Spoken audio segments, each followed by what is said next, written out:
It is a great satisfaction to greet you again. I hope you and your pet are well. Today we will talk about the following: adolescence and the rebel puppy stage, how to survive. If you've wondered why your puppy has started to rebel or deviate in behavior, you may be going through the puppy adolescence phase. This rebellious stage often occurs alongside a dog's puberty and can create a number of challenges. You may find your dog willingly challenging you, pushing their limits, and generally acting more erratically. Luckily, there are some tips to help you navigate this often difficult puppy stage. Do dogs really go through adolescence? Is it related to puberty? Generally, puppies go through the adolescence phase between 7 and 10 months old.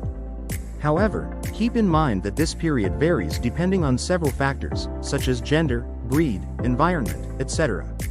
What the researchers found is that, compared to a puppy's behavior at 5 months, many puppies willingly defied their parents' cues around 8 months of age.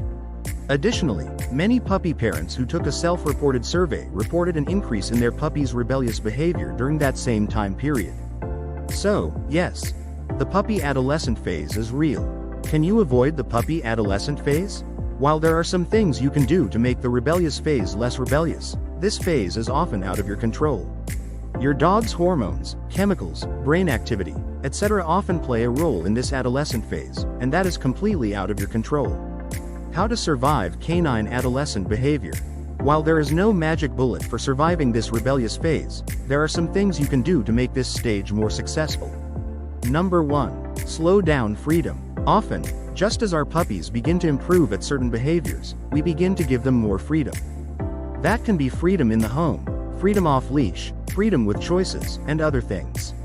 Unfortunately, when you combine a rebellious adolescent puppy with new freedoms, you create a recipe for disaster.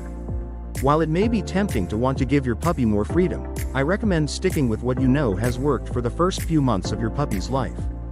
That means crating your dog when you're not home, not letting them off leash, and generally maintaining boundaries for your puppy. Number 2. Increase training. Similar to decreasing freedom, often a helpful solution for a puppy's adolescent phase is to increase your training routine. Again, we often start to become complacent about our puppy's behavior just as they're about to enter adolescence. We start to believe they're behaving well and become lazy about training. This is totally normal, but should be avoided if possible.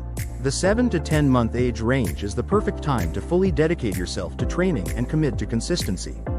If you can maintain consistent training throughout your dog's first year of life, you'll be so glad you did. Number 3. Try new things with your teenage dog. For the first 6 months of my dog's life, she couldn't care less about fetching. We tried everything to get her interested, but it didn't work. And then, right around the time she turned 7 months old, something changed. She fell in love with fetching. Just because something worked, or didn't, early in your puppy's life doesn't mean it will always be that way. So, if you see your puppy going through a particularly rebellious phase, try new things. Introduce new training techniques, play new games, try new toys, try new treats, etc. Dogs change, and we should try to adapt to that change as much as possible. The puppy adolescence phase is a real part of puppyhood that you should fully anticipate. And while you can't completely avoid it, you can take steps to reduce the problems and difficulties that arise. You know, when your adolescent dog starts to become more rebellious, consider doing the following. Reduce freedom and access. Increase the frequency and practice of training. Try new things. It is a pleasure to inform you and help you. If you have not subscribed to the channel, you should do it now. Take care of yourself and your furry friend. A hug, and until the next video.